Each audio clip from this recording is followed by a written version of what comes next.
Fred Ashe is an associate professor of English here at the college. He joined Birmingham Southern College in 1992, holding a BA degree from Michigan State University and an MA and PhD from Vanderbilt. His areas of interest include American literature, African American culture, and protest writing, and for the last several years has been studying works by Hemingway, and this is what he is going to be speaking about today.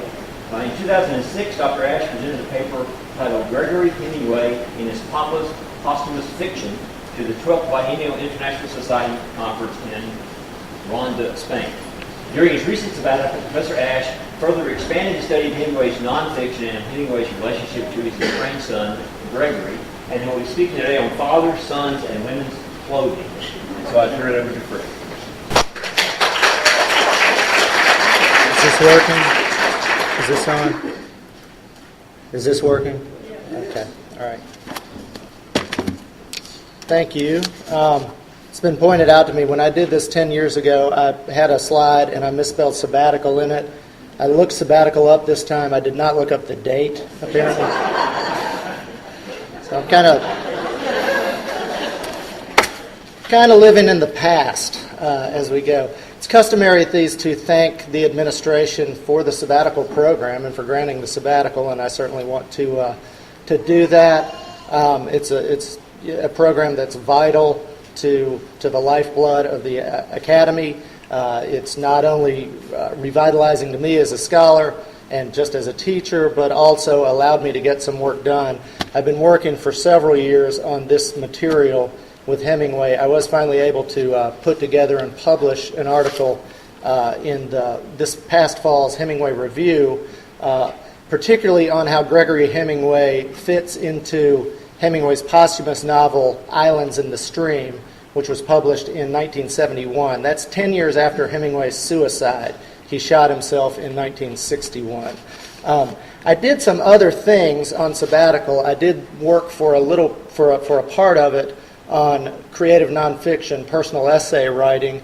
I had come into it 10 years ago, with having done something on fathers and sons and written an essay about myself with my father. I wrote 2 personal essays, both of which had to do with my relationship to my family and to my children. I've had one of them, I think, through several revisions, and I've had several rejections so far, and I'm still trying to get it published. But what I want to talk about today is the Hemingway stuff, and because I don't anticipate that much of the audience has read a lot of Hemingway's posthumous fiction, I'm really going to focus today on biographical background and do a little bit of analysis of some of the letters between Gregory and Ernest. I also want to thank Professor Shue for not mentioning the absolute beatdown that his alma mater, North Carolina, gave my alma mater, Michigan State, on Monday night in the men's national basketball championship. I'm not sure I would have been quite so gracious.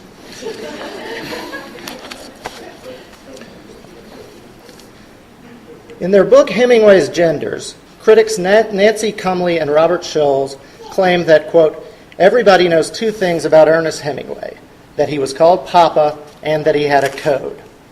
Both of these things contribute to an enduring popular image of Hemingway as an embodiment of monolithic masculinity, a literary patriarch. For years, this is how he was studied as well, for his male protagonists who, like Santiago and the Old Man and the Sea, exhibit grace under pressure and dignity in defeat at such virile pursuits as deep sea fishing, big game hunting, bullfighting, and war. However, the direction of Hemingway's studies changed in the mid-1980s. In 1986, an edited version of a sprawling manuscript that the author had left behind was published as the posthumous novel The Garden of Eden. The story features a young couple on their honeymoon who devote themselves to testing traditional gender boundaries. They cultivate matching tans and twin silver boyish haircuts. This, by the way, is older Hemingway with his 4th wife, Mary. That's whom he was married to when he was writing the essay. It was set earlier in the 1920s. And they expand their fantasy lives in a direction signaled during a lovemaking session early in the text when the woman, Catherine Bourne, tells her husband, David, you are changing. Yes, you are, and you're my girl, Catherine. I'm Peter. You're my beautiful, lovely Catherine, and I'm going to make love to you forever. This plot line dealt a blow to the received image of Hemingway that was compounded a year later when Kenneth Lynn published a biography demonstrating that Hemingway's mother had outfitted him in dresses and curls well past the age this was sometimes done with turn-of-the-century boys. That's Hemingway on the left with his sister Marceline. In fact, for several years of his childhood, Ernest's mother had dressed him and otherwise raised him and his older sister Marceline as twins, sometimes male and sometimes female. That's them at Lake Walloon in Michigan. I've got two pictures, and the interesting thing about it is the way they exchanged the rifle in the two pictures.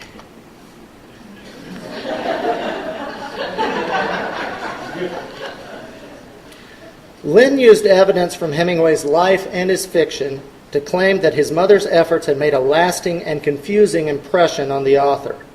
Since then, scholarship has followed Lynn's lead, rereading Hemingway's best-known works and delving into the lesser-known and unpublished material with an eye toward the ways his characters are constructed along lines of gender and sexual behavior, and again, in Cumley and Scholz's words, the anguish and uncertainty concealed beneath the blunt facade of Papa Hemingway.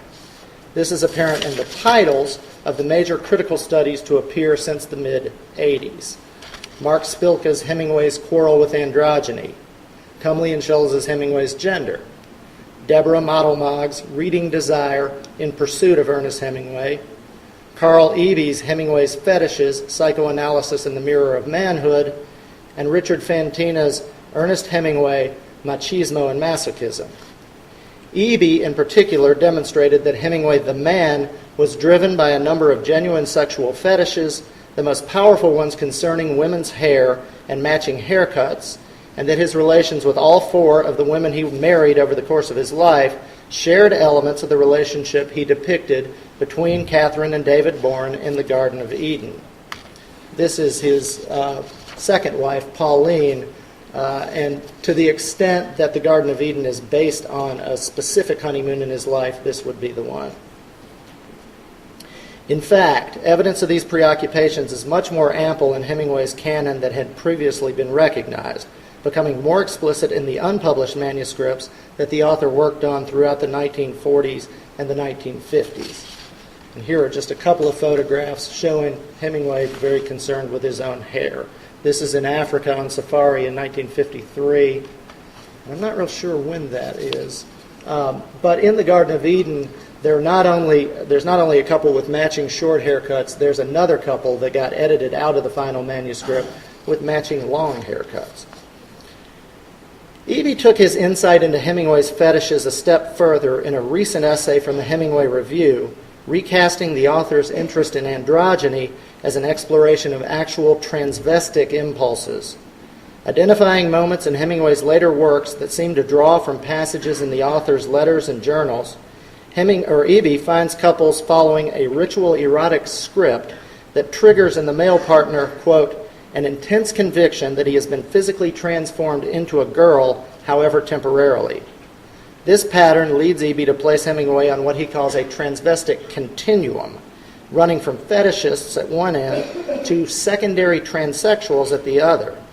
The latter designation is taken from Robert J. Stoller, who defines the secondary transsexual as a former transvestite who has often quite late in life grown so comfortable with his feminine identity that he decides to get a full or partial sex reassignment and live as a woman. It is this continuum that makes Ernest's relationship with his youngest son, Gregory Hemingway, especially pertinent to his practice as a writer. The particulars of Gregory's life are becoming much better known since his death in 2001, and it turns out that if Ernest occupied the fetishist pole of this transvestic continuum, Gregory was a nearly textbook example of Robert Stoller's secondary transsexual. The younger Hemingway's penchant for dressing in women's lingerie emerged early in his life and slowly grew more prominent and elaborate until in 1994, at age 63, he underwent the surgery that changed him anatomically from man to woman, from Gregory to Gloria. Less clear-cut, however, is the comfort with feminine identity that Stoller ascribes to the secondary transsexual. The increasing evidence of transvestic behavior as Gregory aged was arguably tied to increasingly manic or intense manic phases of what has since been described as bipolar disorder. In his boyhood, Gregory was praised for his athleticism, referred to by a family friend as the acknowledged hero, the star, and his compulsion seems to have been a source of secret shame. It was likewise at the root of what became an extremely contentious relationship with his father. After all, if Ernest had his own occasional predilection toward a feminine subject position, he was still highly protective of his hyper-masculine public image. There is a reason, surely, that Hemingway did not publish The Garden of Eden in his lifetime, and there is evidence that he feared being misperceived as homosexual. A cross-dressing son could not help that image. One of the more famous stories about that, by the way, concerns a review that was written of Death in the Afternoon by Max Eastman called Bull in the Afternoon, where he accused Hemingway's style as being the literary equivalent of taping false hair to his chest. They met up in Max Perkins' office 5 years later. Hemingway supposedly bared his chest and eventually came to blows with Eastman right there in the office. Yet the evidence suggests that Ernest's anger toward his youngest son was, as we might expect, self-conscious and conflicted. Moreover, there's no way that Gregory was not on his father's mind at some level when Hemingway was exploring androgyny in his manuscripts of the 1940s and 1950s, Gregory's teens and 20s. I first encountered this idea when Sandra Sprayberry sent me a bibliographical obituary on Gregory Hemingway from Rolling Stone magazine in late 2002, within months of when I had happened to read The Garden of Eden for the first time. The connection seemed undeniable, though no critic or scholar had made it. Since then, I've read every bit of biographical information available on Gregory, including Gregory's own 1976 memoir, Papa, which does not disclose the cross-dressing issue, and more recent and revealing memoirs by one of Gregory's wives and by one of his sons. I've read the original manuscripts for The Garden of Eden and for 3 posthumous Hemingway texts that address Gregory directly: the novel Islands in the Stream and the stories I Guess Everything Reminds You of Something and Great News from the Mainland, all housed at the Kennedy Library in Boston. And I've read 42 unpublished letters from Ernest to Gregory, also kept at the Kennedy, as well as a few published excerpts from letters between the two men that the Hemingway family has directed the Kennedy Library not to release to scholars, and which the Hemingway family refused my request that they reconsider that closing. My contention, and because this is biographical, I'm waiting to page 6 to give my thesis, so for my students, please do as I say, not as I do. My contention is that Ernest Hemingway's attitude toward his youngest son was fiercely ambivalent, driven at times by fear and loathing, but leavened with love and guilt and thwarted paternal desire. This relationship formed a significant, if generally implicit, dynamic in much of Hemingway's posthumous fiction. By examining the relationship and its role in the writing, we gain insight into Hemingway's simultaneous fascination with and anxiety over androgynous sexuality. Ultimately, I believe the study helps to humanize the tortured interaction between a father and son and to shed light on the disruptive potential of gender as a cultural fiction. For the rest of this presentation, then, I'll give biographical background and then offer a brief analysis of the gendered language in some of the letters between the two men. Born in 1931, in November of 1931, Gregory Hancock Hemingway, whom his family called Gig or Giggy, was the writer's second child by his second wife, Pauline, and his third and final child, all sons overall. Gregory and his older brother Patrick lived with their parents in Key West throughout the 1930s, and following Ernest's divorce from Pauline in 1940, they spent summers with their father in Cuba. During his teenage years, Gregory attended prep schools in the Northeast, and by graduation, he was showing signs of psychological instability. Over the course of the 1950s, that is, in his 20s, he was in and out of college. He married impulsively, divorced and married impulsively a second time, producing 4 children. He took a number of safaris to Africa, often in a manic state, and in Papa he claims to have killed 18 elephants in 1 month, after which he says, "God rest my soul." He was drafted into the Army and immediately discharged to a mental hospital and was eventually admitted to medical school at the University of Miami. Over the final 3 decades of his life, he married 3 more times, his 4th wife twice. Like his father, Gregory married 4 different women in all, and in the last 3 decades, he fathered 3 more children. There is no evidence of either Ernest or Gregory having other than heterosexual relationships during their lifetime. He practiced medicine, published Papa, experienced intensifying cycles of mania and depression, became increasingly public with his transvestism, underwent sex reassignment surgery, and died of heart failure in a women's jail cell in Dade County, Florida, on October 1st, 2001. 2 incidents from Gregory's youth sum up the charged nature of the father-son relationship, both of which Gregory recounts in Papa and Ernest fictionalized in the story I Guess Everything Reminds You of Something, written sometime in the 1950s but published only posthumously. As a boy, Gregory showed exceptional talent on horseback, at baseball, and especially with a shotgun. The apex of his performance came at age 11 in the Cuban National Pigeon Shooting Competition, wherein Gregory earned Ernest's pride by scoring a close second against the best adult shooters in the country. A few years later, when he was a junior at boarding school, Gregory entered a short story in a school contest and won. Hemingway was thrilled, as is evident in a letter he sent to his son that summer. "Mary brought the good news about your winning with the Seagull and the historical essay. Splendid. Couldn't be more pleased. I know you're a really good shot because you have proved it plenty of times and have shot consistently well ever since you first started. But really, Chico, I think you are going to be a better writer than you are a shot.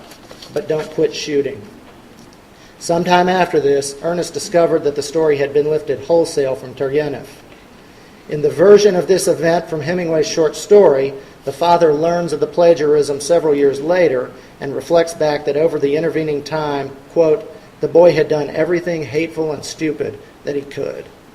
The boy had a vileness at his core, the text says, which the father had originally attributed to what he called a sickness that had manifested itself the summer after the prize. His discovery of the stolen story convinces him, though, quote, that the boy had never been any good. This is generally taken to represent Hemingway's final conclusion about Gregory. In a 2004 memoir, Gregory's 3rd wife, Valerie Hemingway, who had served as Ernest's secretary in 1960, tells of Ernest occasionally reminiscing on his son's pigeon shooting triumph, after which he would add sadly that Gregory had gone bad. Though she had not met Gregory at the time, Valerie, quote, "knew instinctively that it was best never to mention him. I was aware he had done something to bring disgrace upon himself, but there was no one to ask about it." In her memoir, this observation sets up Valerie's later discovery of her husband's transvestism. Indeed, it seems clear that Hemingway's verdict of vileness had more to do with his son's attraction to women's clothing than it did with plagiarism. Though sources differ on just when Ernest first discovered his son's habit, no one puts it later than the summer of 1946, when the 14-year-old Gregory was caught stealing stepmother Mary's underwear in Cuba. All agree that it was a fundamental cause of the rupture between father and son. Donald Junkins, a close friend who met Gregory when Gregory was in his 60s, claims that even then, Gregory remained fixated on his father's first reaction, which was to go to berserk. Junkins says he never got over the raging wrath of his father. Tensions between father and son came to a head on October 2nd, 1951. On that day, Gregory was arrested in Los Angeles for entering a public women's restroom in drag. Both Papa and the biographies since then have said he was arrested for a drug incident. Gregory's mother, Pauline, who lived in California at the time, phoned Cuba to notify her ex-husband, Ernest. Ernest, so the story goes, became enraged and verbally abusive with his ex-wife, and at 4 o'clock the next morning, Pauline died of a stress-activated tumor of the adrenal gland. In the aftermath, Hemingway accused Gregory of causing his mother's death with the stress brought on by his arrest. Gregory returned the accusation, blaming Ernest's angry phone call. According to Gregory and Papa, the dispute led to a definitive break between father and son, and the two men did not see each other over the last 10 years of Ernest's life.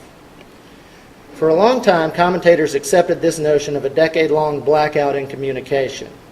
Turns out, though, that Ernest and Gregory continued to write each other throughout the 1950s, and their letters, sometimes angry, sometimes loving and playful, sometimes pleading or placating, tell a much more complicated story. Not surprisingly, gender is central to that complication. There is no place available in the written record, going all the way back to Gregory's childhood, where Ernest acknowledges his son's transvestism. What we do see, however, from the outset is the sort of exaggerated attention to the son's masculinity that tends to signal a preoccupation with the father's own. Most biographers note that with his third child, Ernest hoped for a daughter. Yet here's the way he announced the birth to his friend Guy Hickok. Had baby, 9 pounds 7 ounces or 19 pounds 17 ounces, hell of a big baby anyway, with gigantic sexual equipment and deep bass voice. It reads like a parody of classic Hemingway masculinity, from its pidgin grammar and pointed use of hell to its comic indifference to the details of the infant's size and its refusal to name him, or actually to identify his sex. This macho pose of emotional detachment is augmented by the implication that the child's cartoonish masculinity, the gigantic sexual equipment and deep bass voice, reflects favorably on Ernest's own. If Hemingway undercuts this reflected masculinity by parodying it, his willingness not to take it seriously seems meant ultimately to reinforce his comfort with his manhood. Got a couple of random photos of Hemingway being a manly man around his children. That is, the big one is Bumby, John, the middle one is Patrick, and the little one is Gregory. And this is Hemingway on a boat, his boat, the Pilar, with his oldest son, John, or Bumby. Yet throughout Gregory's youth, Ernest cultivated signs of his son's traditional masculinity, often in a tone that feels inflated, or in today's parlance, age inappropriate. For instance, he discussed 10-year-old Gregory's gambling fortunes as though he were an adult, reporting in a letter to his middle son Patrick, "Giggy has won about $50 in team shoots and missing outs. He is still $65 ahead even with his World Series losses." Writing to young Gregory himself, Hemingway asked, "Have you parked your right hand on the school bully yet?" And he wrote to all of the children from England in 1944, describing British women that the 12-year-old Gregory would be in a state over. Quote, "Giggy can get himself girls that will make him forget the loveliest thing that ever strolled down Duval Street in Key West." In the same letter, Ernest discussed the English drinking life as though he were talking to a drinking buddy, lending credence to Gregory's claim from Papa that from the time I was 10 or 11, he would let me drink as much as I wanted, having confidence that I would set my own limits. Hemingway summed up his teenage son's purported manliness in a 1949 letter to his publisher, Charles Scribner. "You would like Gig. He is a cold athlete with no nerves at all when the heat is on. He is 17 now and going to St. John's at Annapolis, where they teach those 100 great books business. Writes he wants to go someplace where he can read the 100 great books without the professors, and fuck and shoot a little bit to make some money. He loves to drink, too, as you and I do. Neither of the other boys care anything about it." Here, Hemingway drops the comic detachment of his birth announcement to Guy Hickok, but he maintains the laconic alignment with his son's masculinity. His language dismisses the affectations of the professors who would guide him through those 100 great books business, and celebrates his son's pursuit of knowledge, sex, and virile recreation with colloquial purity. Again, the son's qualities reflect on the father. Gregory loves to drink as you and I do. Yet, by the time of this letter, Hemingway had known of Gregory's cross-dressing for at least 3 years, and he was growing disenchanted with his son's troubles in school and otherwise. In other letters to Scribner and letters to Lillian Ross, Ernest was beginning to express regret and a sense of lost promise concerning his son. As Gregory approached adulthood, Hemingway's correspondence interspersed expressions of love and fondness with ridicule over Gregory's turn to Dianetics and recurring consternation over the paucity of letters from his son as well as over the spelling and grammar of the letters he did receive. At times, the exchanges between father and son flared into mutual attacks on each other's manhood, which suggest Ernest's need to define himself in opposition to Gregory's cross-dressing habit and Gregory's perception of just how sore a spot was his father's gender identity. In the most violent of these exchanges, Ernest scolded Gregory in March of 1952 for not writing him frequently or carefully enough. Evidently, the effort required to write a letter is so great in your present pathological condition that you have to justify your sloppiness by attacking your best friends as an excuse for not being able to behave as a man. Gregory returned the sexual taunt more vigorously, calling his father a cocksucker and threatening, "If I ever meet you again and you start pulling the ruthless, illogical, and destructive shit on me, I will beat your head into the ground and mix it with cement to make outhouses." In an unsent draft response, Ernest ridiculed his son's threats, saying that Gregory had never learned a proper left hook and used his right hand like a girl. You might remember that's the right hand that Ernest had earlier asked if Gregory had parked on the school bully. Gregory's reply to what Ernest did send further feminized his father, jeering, "I suppose you wonder what has happened to all my filial respect for you. Well, it's gone, Ernestine, dear, it's gone." When Hemingway was not attacking his son's manhood directly, he was often attacking it in code. Such was the case with Ernest's most frequent target, Gregory's spelling and handwriting, which he treated as indicative of a deeper deficiency in Gregory himself. In his 2007 memoir, Strange Tribe, Gregory's son, John Hemingway, tells us that Gregory referred to his transvestism often as his degeneration. In a letter from late 1952, Ernest seems to mock his son with the term. When you have time on your hands, you might work on your handwriting. It has shown a progressive degeneration since you left prep school. Sometimes the degeneration in it has been shocking. The word seems symbolic of both men's gender anxieties and their implicit awareness of their connection to each other. Generation, in its sense as procreation, represents a literal way in which a son confirms his father's sexual potency.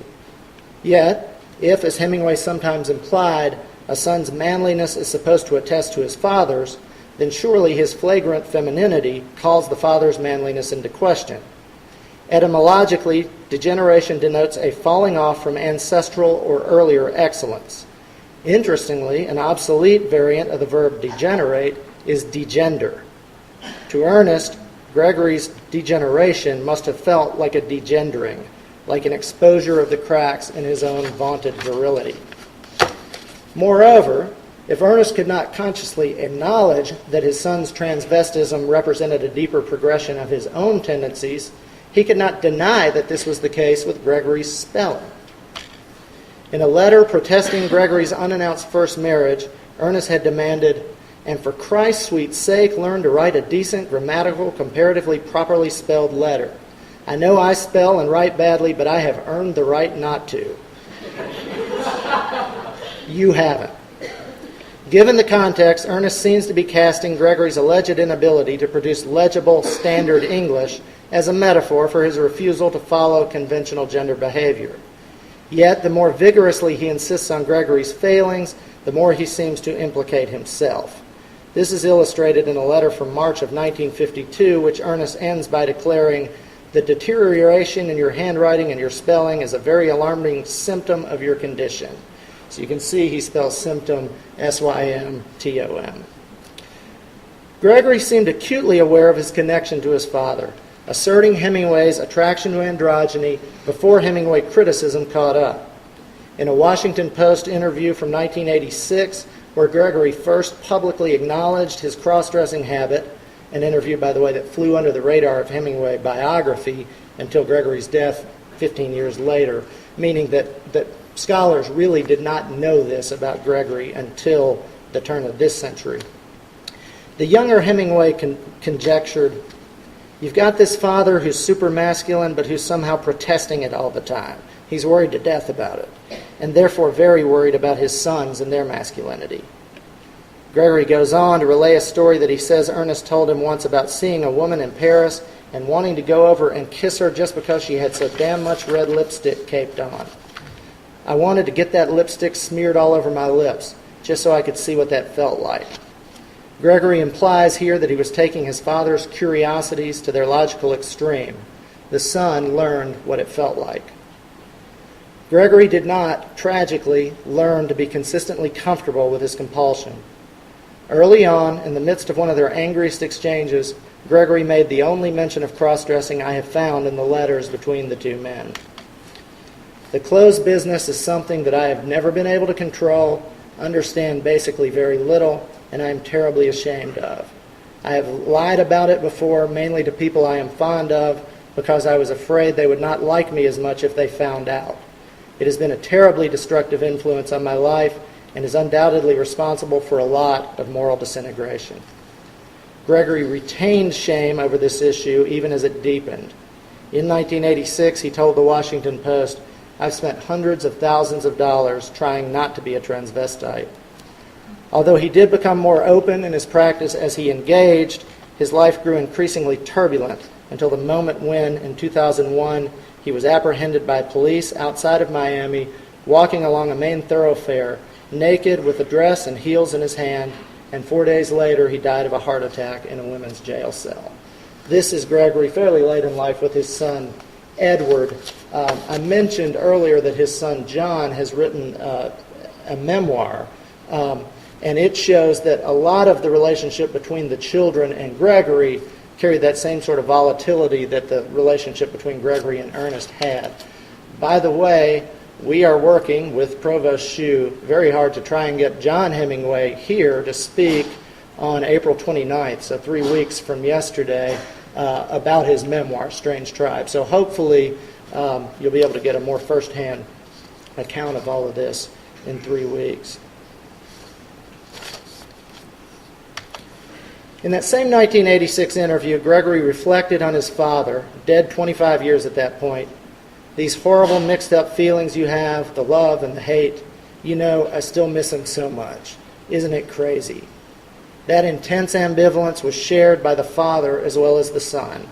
The gendered language in the written record of their relationship reveals a mutual recognition of a deep bond between them, one that on the surface too often served as a source of shame and anger. Gregory Hemingway's transvestism clearly threatened his father. There is evidence, though, that on a deep creative level, it inspired him as well, contributing to a literary output that was considerably more varied and complex than it once appeared. Thanks.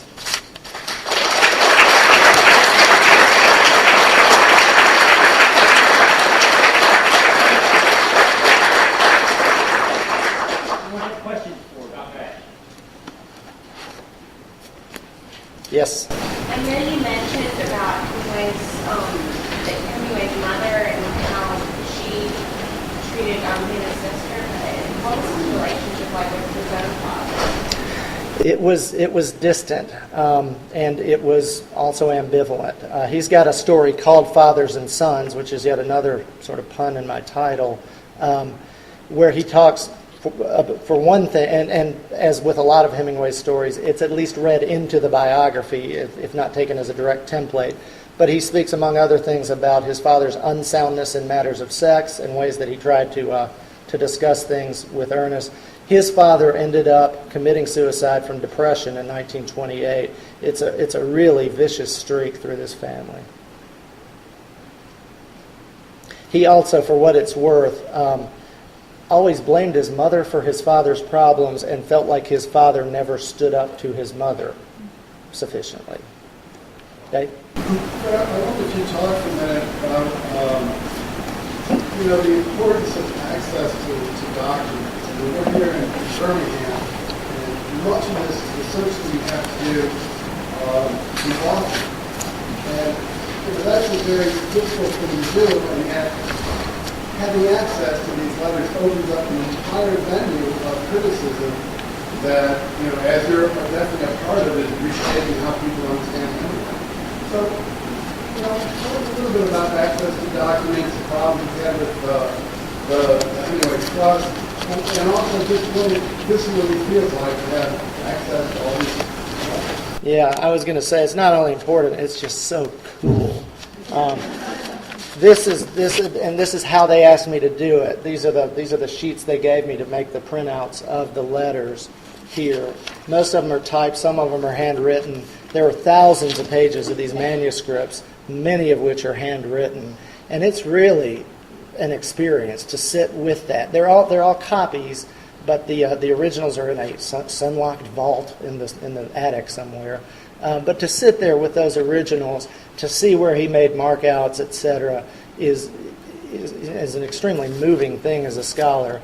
But you're right. One of the things that scholars talk about with Hemingway is something they call the Hemingway text. Whereas, particularly traditionally in literature, we would segregate the finished, published text from the biography and from the manuscripts and everything else. There's a sense in Hemingway criticism, and I think more overall in literary criticism in general, that those things invariably are interpenetrated. And you really cannot... The best example of this is the Garden of Eden. The Garden of Eden was cut down by 2/3 for its final published edition. It makes an interesting but actually ultimately fairly conservative story that's just blown wide open when you go and read the manuscript. So to be serious in this, you really have to work with the original documents. And it is a chance, and I think you may have been digging for this, Dave, to give a plug for faculty development and funds for faculty to travel to look at original documents. Good. As a follow-up on that, it's a shame you weren't a historian. That's what we enjoyed that. I think of it as a shame often. But I was wondering, do you have any idea why the Hemingway Trust or whoever it is, what about these letters that they will not, why they pulled out certain letters that they're not letting people see? Do you have any suspicion as to why that is the case? I think because they're really volatile. They particularly tend to cluster around Pauline's death in 1951.